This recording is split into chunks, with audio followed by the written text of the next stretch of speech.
आप सभी को प्रेज द लॉर्ड। प्रभु यीशु मसीह के मधुर मीठे नाम में जय मसीह की। खुदा का धन्यवाद हो कि परमेश्वर ने एक बार फिर से अपने जीवित कलाम को लेकर आपके बीच में आने का मुझे अनुग्रह दिया। मैं खुदा बाप को आदर देती हूँ। जब आज हम वचन में देखते तो भजन संहिता 138 का दूसरा वचन आपसे मुझसे कहता है, मैं तेरे पवित्र मंदिर की ओर दंडवत करूंगा और तेरे करुणा और सच्चाई के कारण तेरे नाम का धन्यवाद करूंगा। यहाँ पे राजा दाऊद जो है कहता है कि मैं तेरे पवित्र मंदिर की ओर दंडवत करूंगा। परमेश्वर के जो मंदिर है उसकी ओर दंडवत करूंगा कहता है, और तेरी करुणा और सच्चाई के कारण तेरे नाम का धन्यवाद करूंगा कहता है।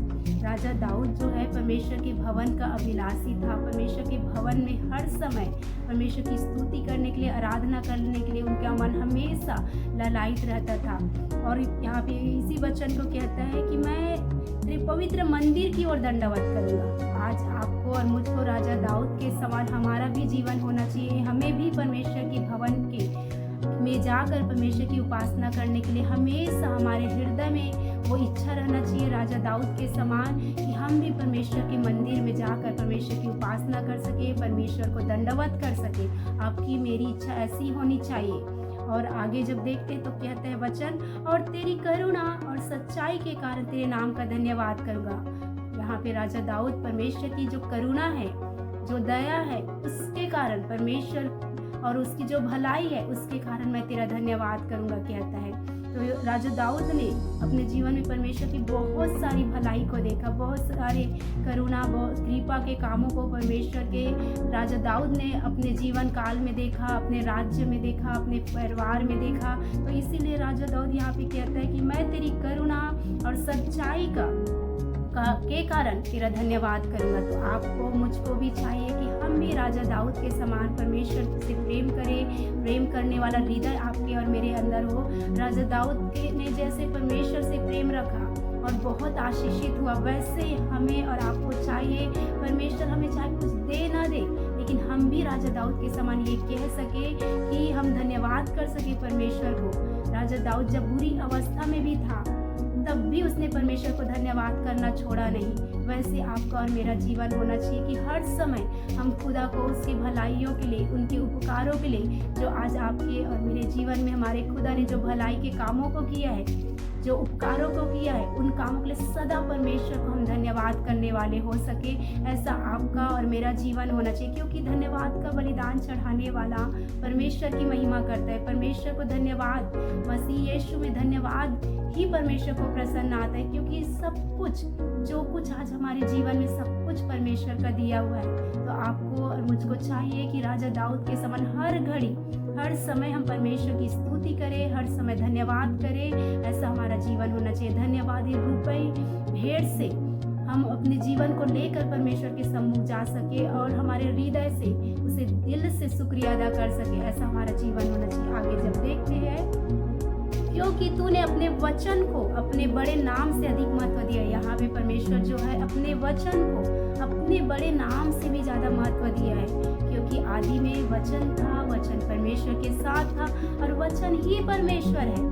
वचन ही देहधारी हुआ और यीशु मसीह के रूप में आपके और मेरे बीच में आया और हमारा उद्धारकर्ता के रूप में वो जन्म लिया, जिसके कारण आज हम उद्धार को पा रहे हैं। तो हमारा और आपका जीवन ऐसा होना चाहिए कि परमेश्वर के बड़े नाम से भी ज़्यादा परमेश्वर ने अपने वचन को महत्व दिया था। जब आज आपको मुझको चाहिए, जब हम परमेश्वर के वचन को सुनते हैं, पढ़ते हैं, तो हमें अनसुना, अनदेखा नहीं करना है।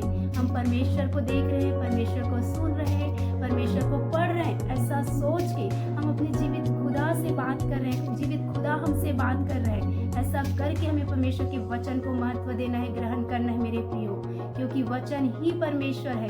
वचन को हमें इग्नोर नहीं मारना। आज बहुत सारे लोग वचन तो सुन रहे हैं, लेकिन अपनी ही ढिठाई में जीवन को जी रहे, वचन को मान ही नहीं पा रहे। अपने जीवन में वचन को ईमानदारी से, वचन के अनुसार जीवन को नहीं जी पाने की वजह से बहुत सारी समस्याओं को, तकलीफ और पीड़ाओं को बिना मतलब व्यर्थ में अपने जीवन में दुखों को और पीड़ाओं को देख रहे हैं, क्योंकि वो वचन को महत्व ही नहीं दे पा रहे, परमेश्वर को महत्व ही नहीं दे पा रहे। तो यहाँ पे राजा दाऊद इसीलिए कह रहा है, क्योंकि तूने अपने वचन को अपने बड़े नाम से अधिक महत्व दिया। यहाँ पे परमेश्वर ने अपने नाम से भी ज़्यादा अपने वचन को महत्व दिया। अपने मुख से निकले वो जीवित कलाम जो हमारे जीवनों को बदलता है, जो हमारे जीवनों को ऐसा बना देता है। हम पाप से निकलकर जब हम प्रभु के पास आते, प्रभु यीशु मसीह के पास परमेश्वर हमें जब लाता है, उसी वचन के द्वारा हमारा जीवन बदल जाता है। आगे जब तीसरा वचन देखते हैं, जिस दिन मैंने पुकारा उसी दिन तूने मेरी सुन ली और मुझ में बल देकर हियाव बंधाया। यहाँ पे परमेश्वर का वचन आपको मुझको उत्साहित करता है। जिस दिन मैंने पुकारा, जिस दिन मैं और आप, चाहे हम जिस भी कंडीशन में रहे, रोग में रहे, बीमारी में रहे, तकलीफ में रहे, पीड़ा में रहे, बुराई में रहे, चाहे हमारा कंडीशन कुछ भी रहे, चाहे हम नशों में रहे, चाहे गरीबी में रहे, चाहे किसी भी प्रकार का पीड़ा हमारे जीवन में क्यों ना हो, तो यहाँ पे जिस दिन हम परमेश्वर को पुकारे, सच्चे हृदय से पुकारते, धन्यवाद रूपी बलिदान को लेकर, धन्यवाद रूपी भेंट को लेकर, हृदय को लेकर, जब हम खुदा के पास सच्चे मन से आते हैं, उसके वचन को जब हम महत्व देते हैं, तो परमेश्वर को जब हम पुकारते हैं तो खुदा हमारी सुनता है। वो अनसुना नहीं करता है। मनुष्य अनसुना कर देंगे, अनदेखा कर देंगे, लेकिन हमारा खुदा अनसुना और अनदेखा नहीं करता है। इसीलिए यहाँ पे कहता है कि जिस दिन मैंने पुकारा उसी दिन तूने मेरी सुन ली।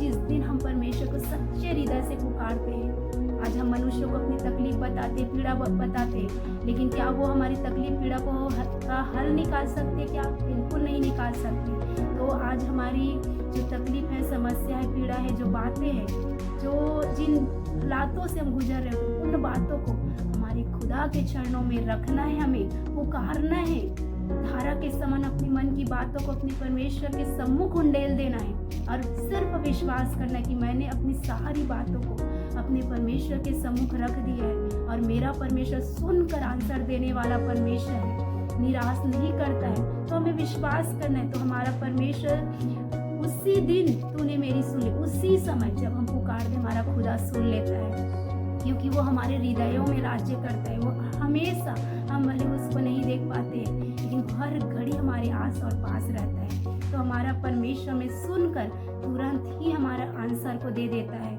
जवाब को दे देते हैं, हमारी समस्या का हल निकालता है, हमें उस पीड़ा से, उस रोग से, उस बीमारी से बचाता है जिसके लिए हम परमेश्वर को पुकार रहे होते हैं। आगे जब वचन देखते हैं, और मुझ में बल देकर हियाव बंधाया, यहाँ पे हमारा परमेश्वर हमें बल देता है और हमारा हियाव बंधाता है।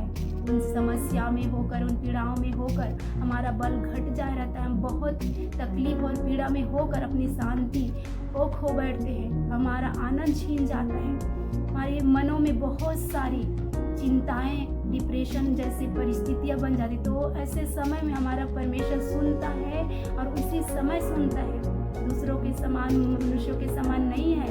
हमारा परमेश्वर तुरंत सुनकर हमारे लिए उपाय करता है और हमें अपनी शांति से, अपने आनंद से हमें भर देता है और यहाँ पे हमें नया बल देता है। हमारा परमेश्वर हमें नया बल देता है और हमारा हियाव बंधाता है। तो इस वचन के द्वारा परमेश्वर आपको, मुझको कहता है कि राजा दाऊद के समान हमारा जीवन होना चाहिए। हर समय परमेश्वर को उन भलाइयों के लिए जो खुदा आज हमारे जीवन में हमें देता है, आज हम जो सांसें भी ले रहे हैं तुम्हारे परमेश्वर की दी हुई वो अमानत है। आज हम अपने जीवन को जी पा रहे हैं, आज हर मूलभूत की सुविधाओं को परमेश्वर ने हमें दिया है, तो परमेश्वर की दी हुई आशीषें हमारे जीवन के लिए। आज हमारे परिवार, हमारे लोग आशीषित है, ब्लेस्ड है, अच्छे जीवन को जी पा रहे हैं, श्वास को ले पा रहे हैं। तो वो सब परमेश्वर की दिया हुआ वो अनुग्रह हमारे लिए, आपके लिए। तो हमें और आपको चाहिए मेरे प्रियो की हर समय परमेश्वर को धन्यवाद करें, उनके किए हुए उपकारों के कभी भी ना भूलें, उनके उपकारों के लिए उन्हें सदा धन्यवाद करते रहे और परमेश्वर से ही परमेश्वर को ही पुकारे, अपनी बातों को किसी मनुष्य को नहीं, खुदा के ही सम्मुख रखे, पुकारे और परमेश्वर सुनकर आपको, मुझको पिता जयवंत करता है, हियाव बंधाता है और नए बल को देता है। तो ऐसा हमारा परमेश्वर इस वचन के द्वारा खुदा आपको, मुझको आशीष करे, आपको नया बल परमेश्वर से मिले, आपका के जीवन में परमेश्वर का अनुग्रह बना रहे। आप सबको जय मसीह।